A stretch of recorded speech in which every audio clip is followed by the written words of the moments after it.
Welcome to the Bold SLP podcast. We are so happy that you're here and can't wait to share with you all of the amazing conversations we've been having. We are the co-founders of the Bold SLP Collective, and we are also your hosts, Lisa, Desi, and myself, Ingrid.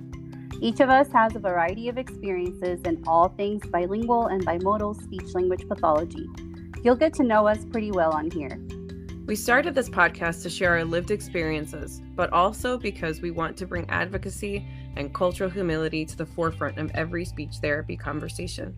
We hope that you'll join us each week, and we hope that you enjoy this episode.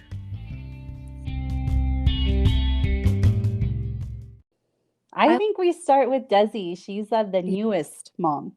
I am. You're in the thick of it. Yeah, I'd say so.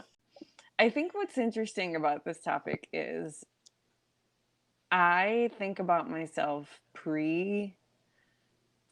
Felix is my son's name, and post as an SLP. And I think this also, it's impossible to leave out all the things that I've learned in this time that I've been on Instagram and the different avenues that it's opened up for me. When I first started working as an SLP, my first employer was very very ABA based, considered speech therapy to be discrete trials. Get 100 trials, get at least 50 trials. And I just had a huge conflict with that. And I never directed it head on with my boss, but I was very open with my coworkers. I was like, no, I take a more developmental approach, like play-based. I don't feel comfortable with these compliance-based methods. And so being a mom kind of affirmed, you don't just tell kids what to do. You will, in some respects, there are a lot of different behavioral things to manage as a parent, like sleep, and do I change your diaper now or do I change it later? What are the dynamics going on here, right? The power dynamics, and it's really interesting because I find myself now that, again, I'm in a state that's, the state of Maine is still very much obsessed with ABA. And so I find that early educators use ABA type strategies. It's all very compliance based. And so a lot of me being a therapist, with kids since being a mom I've really gotten to, really stay firm to my interest in using strategies that are more play-based and making sure that the kids feel comfortable with me. It's also, I think, a privilege of the fact that I work with kids who have IEPs. And so, I have that privilege that, I'm not working for some private entity, I get to really work on my relationships with these kids. I found there was an IEP meeting actually that I was supposed to go to today. Today? I know. So because it's for the state agency that I contract with, and they have their poor employees working today. So today's December 29th for everyone who's listening. I didn't even know what day it was. My poor husband got up and started getting ready for work, and I'm like, where are you going? What is this? Right, exactly. So they had this meeting. They had it without me. They didn't even forward me the Zoom link. I was like, oh, that's fine. But the idea is that it's this little boy who's autistic. He's bilingual. I'm really working with the mom on figuring out ways to do carryover in both languages, because I don't want to impose. They're of a Mexican background. I'm Cuban, so I don't want to impose my own vocabulary on them. We've just been working on building rapport, essentially. Me and this little boy. His sister always comes to the sessions as well. So I've just been trying to manage the whole family. It's been fun, but it can be chaotic at times, and so the special educator wants to come in, right? And she wants to start participating in the sessions too. And she's going to start having her own sessions with him because he's not at a preschool placement yet. And she came in guns ablaze, trying to tell him the rules. This is the way we do it. Okay, you're going to move the car this way, you're going to move the car that way. He shut down. He literally just came and hugged me and sat in my lap and was like, no. So I was like, and now the IEP meeting today that I didn't get to attend was talking about the way in which the special educator is just going to have to come and learn from me and talk with me and strategize with me, because the little boy had an increase in like some negative behaviors. He started biting when he got home. He had a lot more anxiety after working with her. So anyway, I'm trying to bring it all back. I think being a parent really helps you see that, this is about the kids. This is not about your goals in so many ways. It's about you making this person comfortable with you, comfortable enough that they're willing to work on something as vulnerable as communication. Because if not, you're not working on compliance is totally different than working on communication. And I don't see how the two line up in my mind. And I'm still working on that. I think we all need to like consciously work toward that. If that's a goal of yours, like I do make mistakes in that path in working towards, not treating therapy as some sort of, trial and error. But, I find that being a mom has really influenced that, on me. Like, I wouldn't want that for my own son. Why would I do that to somebody else's child? So, Exactly. yeah. So a little long-winded, but yeah, who is meeting on December 29th? Why would they do that? I don't know. That sounds like it shouldn't be allowed. Oof. I mean, I think that's the other thing about being a parent too. Like, it's shaped my professional decisions. I think it'd be hard to go and work in some sort of setting where they just demand that you're there all of, the holiday break in December. Right. Shout out to our MedSLP mom friends. For sure. Because they don't get a break. How about you guys? Do you notice like a before and after, pre-mother, post-mother? Lisa, were you a therapist? How long were you a therapist before you were a mom?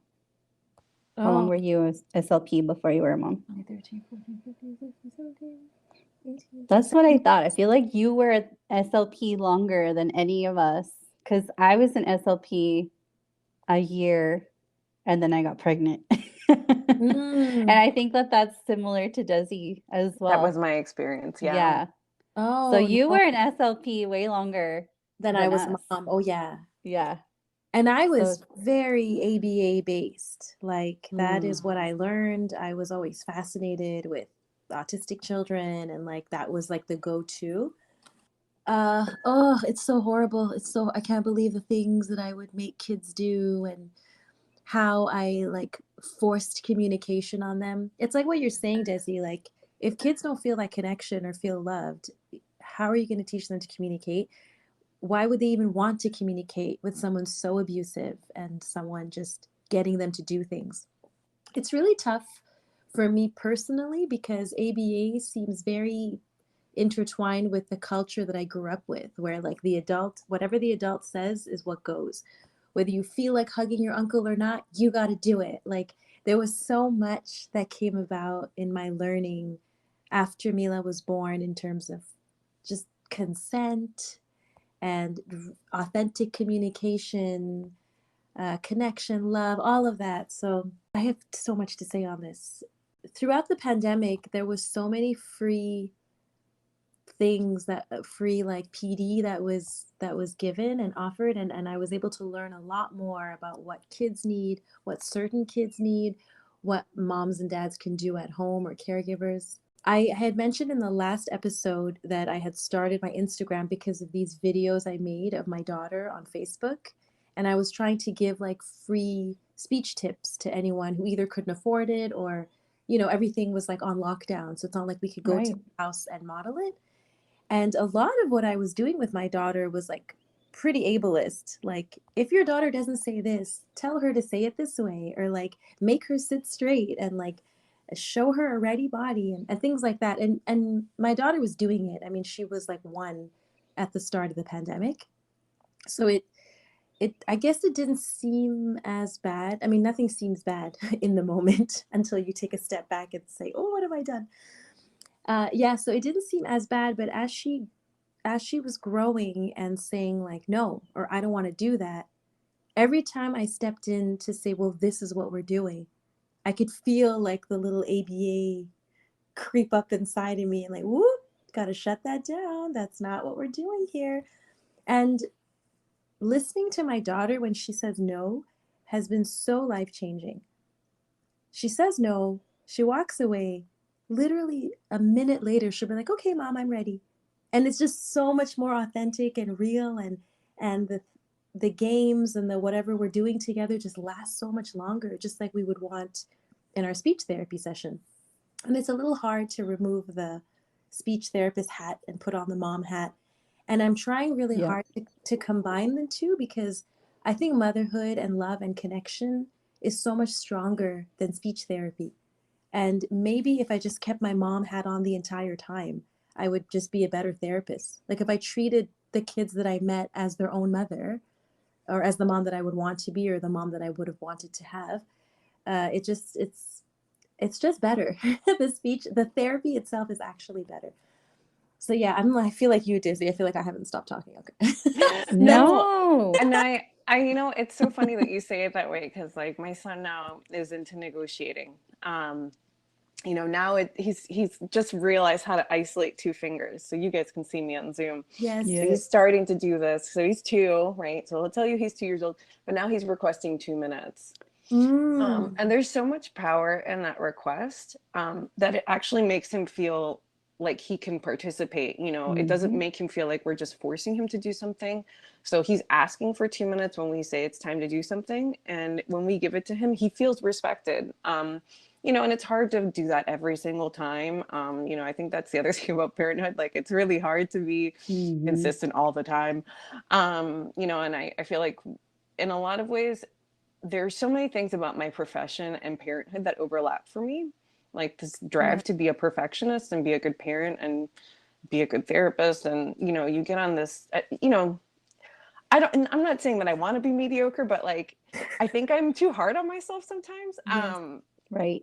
And so it's really interesting. This is an interesting overlap. Like, I think that, my clients' expectations are totally different than mine. Right. And so it's this departure, like you're saying, like, why are we departing from love and connection when that's what we just basically need, rather than like perfection and, it's hard.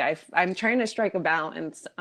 And the last story I'll share, it's because it was so stinking cute. One of my last sessions before I went on break, I was working with one of my little people, and he wanted to bring this dinosaur he had got for, I forget what, like his birthday or something. So he brought this dinosaur in, and I had this like Peppa Pig house, and he was like not into the house, and he was really into the dinosaur. So I was like, all right, fine, we'll just drop the house, who cares? But he really wanted to play with the Peppa Pig figurine. So again, I don't know how appropriate this was for mom, but I knew that he would eat this up. So we started playing pretend that the dinosaur was eating the pigs. But it was just, I was like, hey, just take this dinosaur home. This dinosaur can go home and eat everything. Eat the couch, eat the TV, just model it for him. So and then he's full. Right. And then he's going to eat so more, many things. or like stop eating, so it was just fun. And I think that, I kind of want to, sometimes I also try to like express that joy to parents, like, hey, look, this is something you can take home and do. But I also try to recognize like parents' tolerance, my clients' parents may have different tolerances for different things than I do. So it's hard. It's just like just saying this out loud, I'm like, man, this is tough. But how about you, Ingrid? I'm kind of curious. Oh my gosh. It's been a while now. Your kids so are older. Much. Yeah. So my kids are 8 and 4, and I've been an SLP for almost 10 years. So I've been a mom just pretty much the whole time. So it informs everything that I do. I'm starting just from like being pregnant and knowing everything that can happen, like being excessively informed and doing all the tests and all the stress, of like eating the right things and working out and just all that perfectionism that you were talking about, Desi. Like when I was younger, it was the same because I've had 2 babies, and the first baby, I had to do everything perfect, gain the right amount of weight, like, everything, no unmedicated birth. And then like the first pain comes and you realize that you know nothing. But that was motherhood for me, just like humbling experience. And then The hardest thing was literally like working while nursing. That was the hardest thing. But once I got through that survival mode of that, like I realized how valuable everything that I did learn in school about child development, because very quickly in school I switched gears to pediatric like population. I Whether it was medical or school or early intervention, like I knew I wanted to be with kids. So I've always been focused on kids, and I use everything that I learned from school and from other professionals. I was just thinking, now that I have two, and the hardships and the complexities of having kids just change. It goes from like I have to pump to I have to prepare their food to now they're in preschool, now they're in elementary, they have homework, they have projects, they have crushes. It all just changes. I'm not worried about pumping all the time. I'm worried about them having appropriate social life, So it just changes. It just changes. But just the other day, my little one, she was super jealous about a gift that my oldest got. And I had no way of knowing like that she would want it. It was a pink remote control car, and my oldest has been asking for a remote control car. My little one has never expressed an interest in that. So my oldest got it. My little one who's 4, she didn't. And she was really disappointed. And so then she started like saying she didn't like all her other gifts. All she wanted was this car. And my husband was like, why is she so ungrateful and bratty? And I'm like, we're not going to put these labels on her. And here she comes. I think she heard me talking about her. Oh, I'm no. talking about you. I was feeling a little bit like, why is she acting like that? Like I go into that, like, where is this coming from? Because I know that she's kind-hearted and usually pretty intuitive, and she wouldn't act like this unless something. So I'm like starting looking on Instagram, and I found a childhood psychologist who's talking about like, your kids are not ungrateful. They're just having a hard time managing expectations and managing disappointment. And here are 10 things you can do to support them in that. And I'm like, thank you. Like, that's how I was feeling. Like, I knew it wasn't, and it wasn't a reflection on me as a parent either. I've taught her to be grateful, to be thankful and humble. Like, this is something else that's popping up and that's triggering us, like, oh, people are going to think she's ungrateful or spoiled brat. And so I was telling my husband, like, let's just talk to her about, we know it's disappointing. If she lets us know that's what she wants, we'll get her one when it's her birthday, or, if she still wants it, or they can share it. Like, we talked about it, and then not a problem anymore. But I feel like a lot of those things, like the looking for information, being a critical thinker, being curious instead of reactionary, that's my SLP hat coming on when I'm a mom. And I can only be there if I myself am calm and regulated and fulfilled and have all my needs met. So why do we expect our students and patients to be like that if their needs are not met, if they're not safe, if they're not healthy, regulated? If I were having a bad day, I'm sure I would have flown off the handle with her being ungrateful about a car when she has 20 other presents there. So I don't know. I can't take it off. When you figure out how to do it, Lisa, let me know. My SLP hat and my mom hat.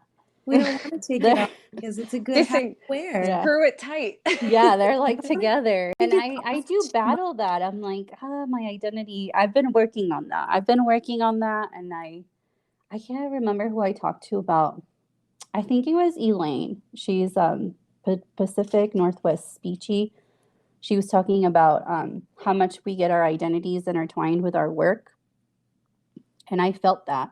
But she said, you can still be really proud of all the skills you have. All the skills, those are you. That's not your job title or your certification or what school you went to.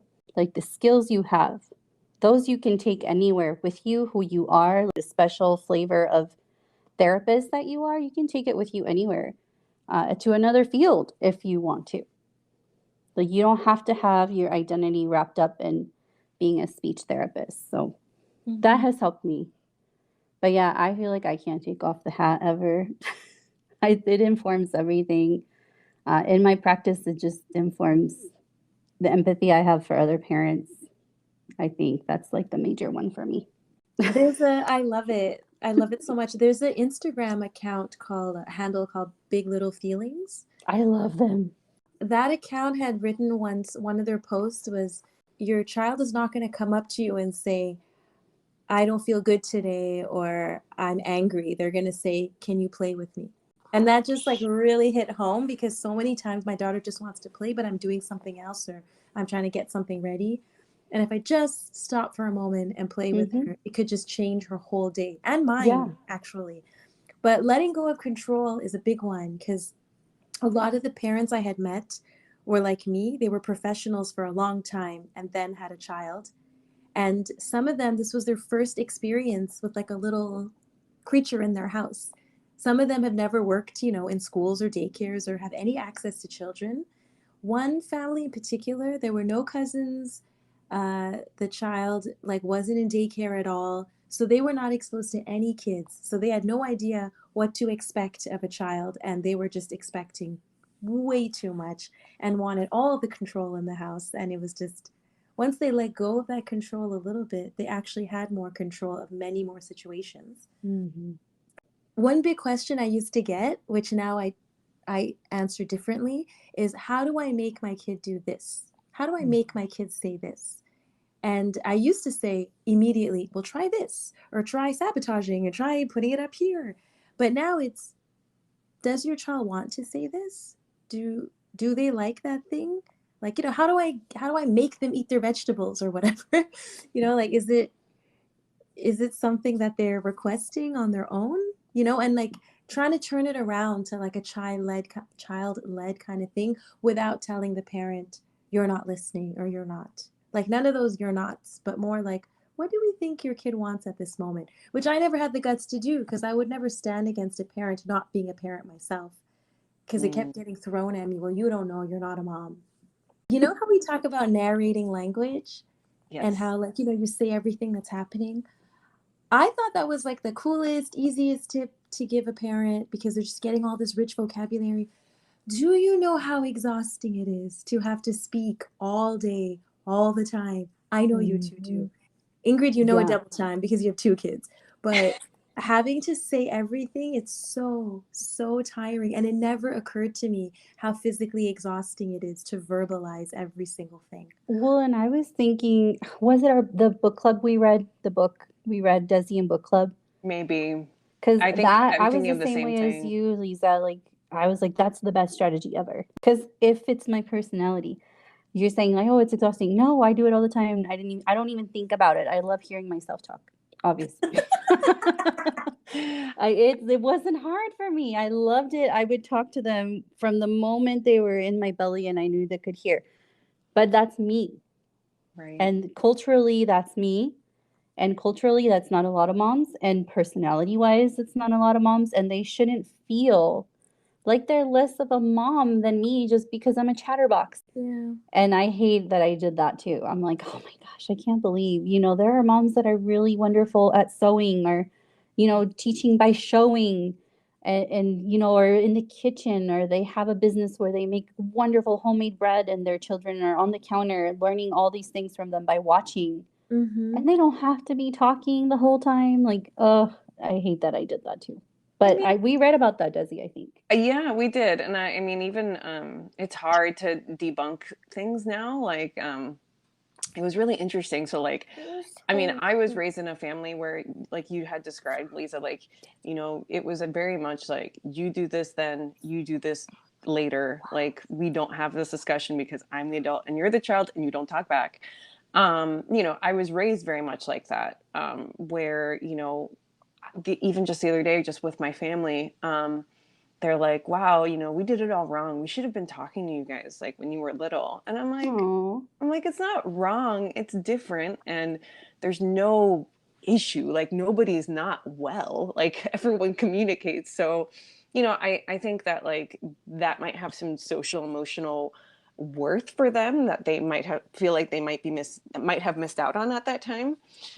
But it's really interesting. Like my family, they do a lot of that, like, oh, because we're poor and, we didn't have this upbringing, like we did it wrong. And I'm like, can we just not do this? Like, I don't think you need to berate yourselves, especially my grandparents, because they went up to the third and fifth grade, I think. They did the best they could with what they had. Yeah, and they worked all the time, So I think what I learned too, I had this other moment.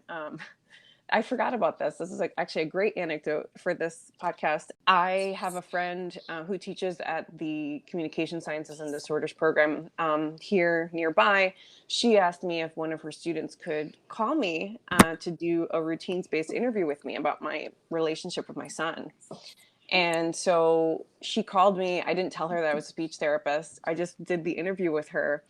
And, the student did not mean for this to come off this way, but listening to the questions, I realized, oh my word, like we expect parents to do crazy things. Like she's like, okay, so how much talking do you do in the car? And I'm like, I don't talk to my kid in the car. Like he's a baby and I'm hoping he's asleep, first of all. And second of all, I need a moment of peace. Like he just, right. I need a reset. Like I'm not trying to talk to anybody. I'm trying to drive the car.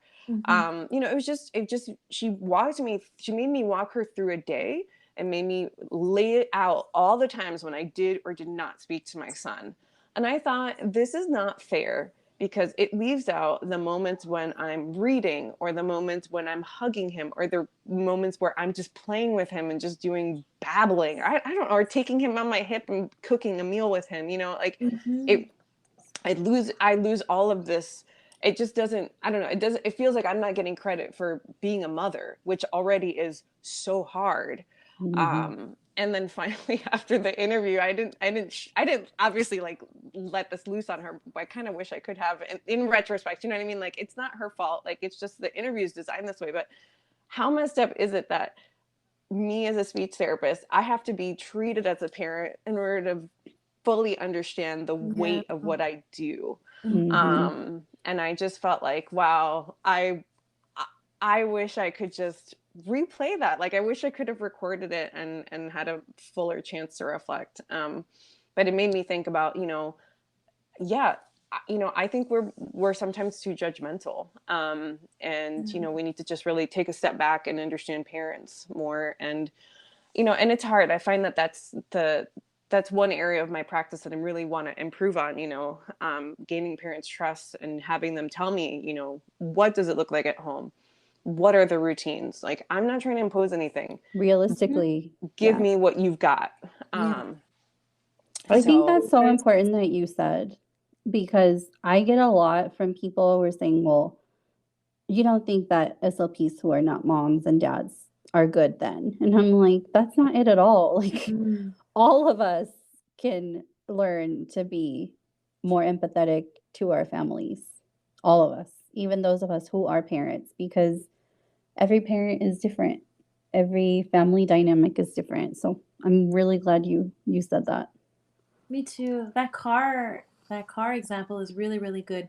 Mila and I, we sing radio songs in the car all the time. And she's like, Mom, it's Adele again. And I was referring to... Oh my gosh, we listen to Adele. Oh my goodness. It's We're obsessed. It's non-stop. And I love it. When I used to give Mila... Well, I mean, I still give her baths, but I used to narrate everything I was doing, like the soap on her knee and there's no reason for me to reiterate all the body parts for Mila. She knows them already. And one day we switched off and my husband was the one bathing her and they were listening to Adele while she was in the bathtub. And she's literally washing her duck, like, send my love to your new lover. It's so cute. Yes. And when I went to bathe her the next day, she's like, Mom, can you play Adele? Like a full request. Like the things that parents ask us to teach them how to do. How can I get my kid to request the song that they want? But you just kind of model it by not forcing anything. Just having it there ready. We say these things, but we don't do them. Like the declarative language piece was the biggest for me. Not asking any more questions. Just just living our lives, commenting, and then they come up with the greatest comments. I know. I have one preschooler right now in my whole caseload, and my daughter came to get the noisiest cookies in the world. I was wondering what that I was wondering what that Oh was my too. I was like, is that gosh. me? And I keep telling her to just leave with the whole bag, but she will not. No, she wants to Sorry. be with you. I have a preschooler. This is the perfect episode for her to interrupt. This is Yeah, I perfect. know. honestly, It's like come she on over. knows. I haven't had a preschooler in a while because of COVID, but I have one right now, and it's teletherapy, and I had to like really like prepare the parent beforehand. And I said at first, I just want to figure out what he likes. Does he like me? Like, you're gonna see it's like very unstructured, and then it's gonna get better. And I could see her getting stressed because he wasn't sitting there in front of the iPad. And I'm like, just show me what he's doing. Turn it around, show me what he's doing. And it took like probably 5 sessions before doing something that I am initiating.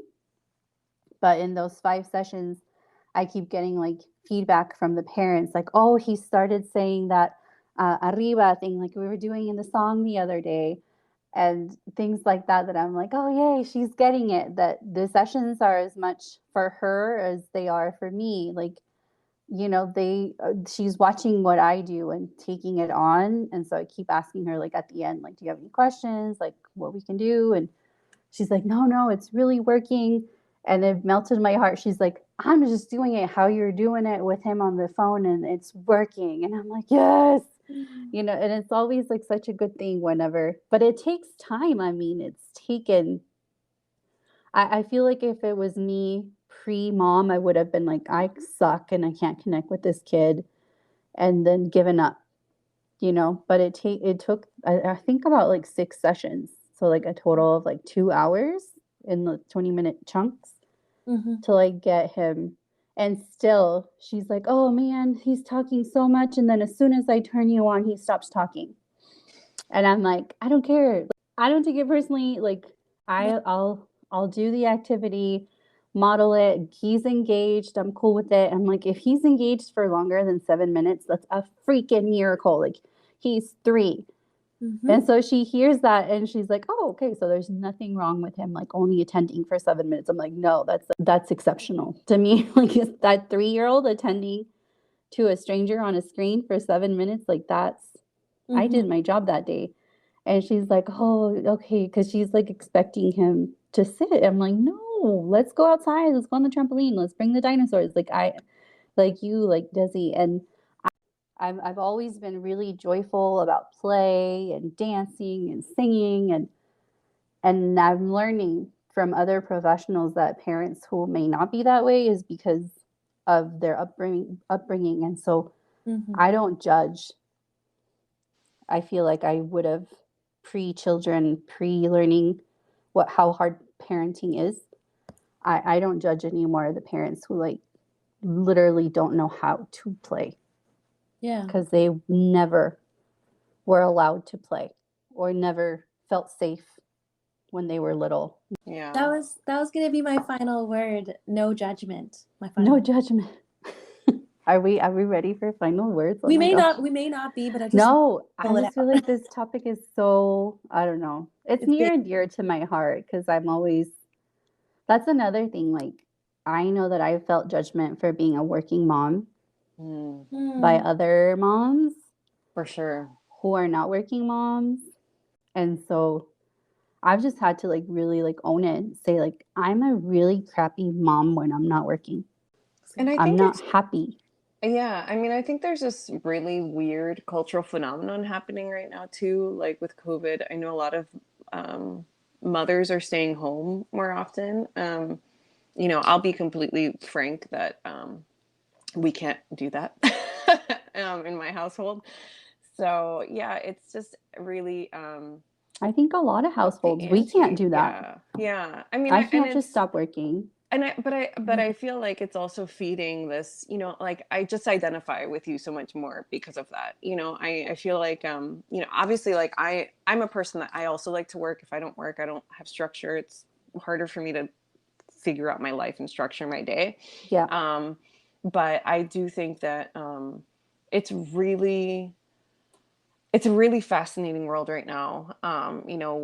That like some women are, staying home. And I feel like, again, where we're in this profession that's like racially and ethnically not diverse. I just feel like it's so common for people just to take a few years off when their kids are young. So it's just really interesting. I feel like there's so many different ways that this topic really feeds into, what it is to be an SLP, especially because it's such a female-driven profession. Yeah, even why we don't get paid as much as PTs and OTs. Ding, ding, ding. That's the final word. No, I'm kidding. Pay us more. No, I think my final word is just reflecting on, just who you are. Because it's like you said, Ingrid, we're not just one faceted people. Like we contain multitudes. We have different interests. We have lots of different influences. And, if we take a chance to reflect, well, hey, maybe this person's different. Maybe I should hold back my judgment. I know that I have sometimes been a person. I'm trying to be more aware of myself as a person who can sometimes be judgmental. I'm trying to control that part of myself, keep it in check. And, and I listen to it in other people and I'm like, wow, I don't want that. I want to reflect. I want to pause. Yeah.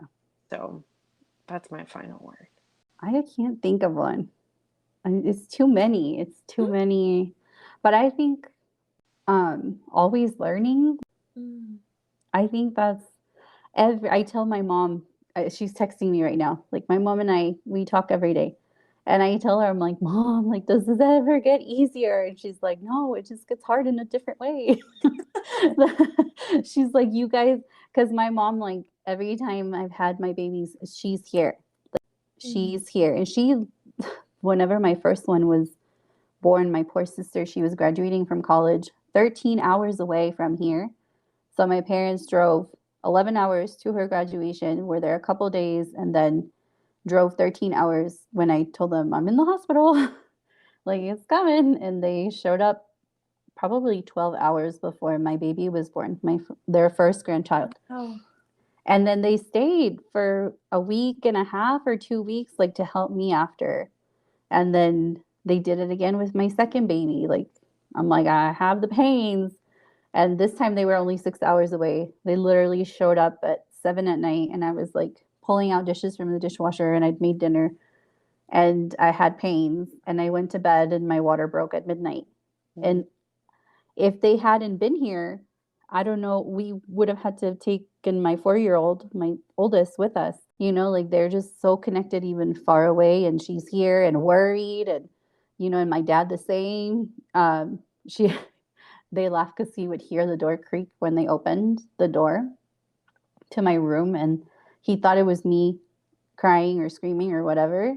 And then the nurses would come out and they're like, no, she's totally silent. Like, that's the only time that my husband jokes about it, when I'm in labor. I don't want anybody to talk to me. I don't want to talk to anybody. I am in my zone.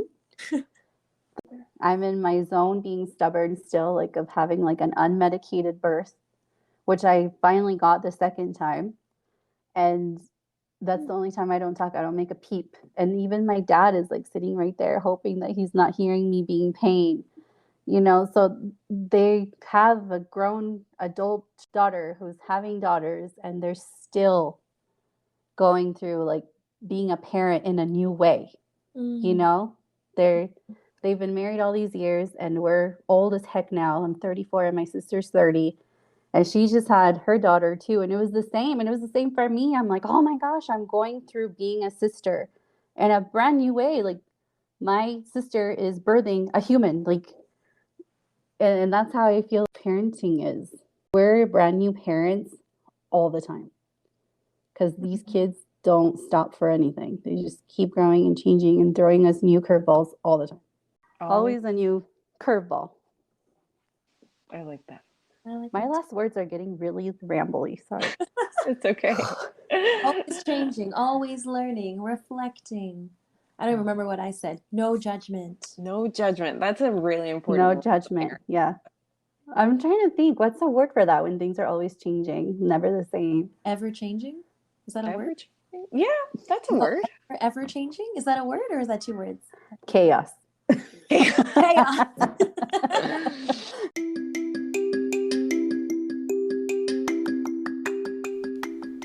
Thank you for listening and supporting the Bold SLP Collective. You can find a closed caption version of this podcast on our YouTube channel. We will also have show notes on our website. If you enjoyed this episode, we'd really appreciate it if you do all the podcast things. Follow, subscribe, download, and review. And don't forget, we love hearing from you, so connect with us on Instagram at the Bold SLP Collective. Stay bold and humble. See you next time.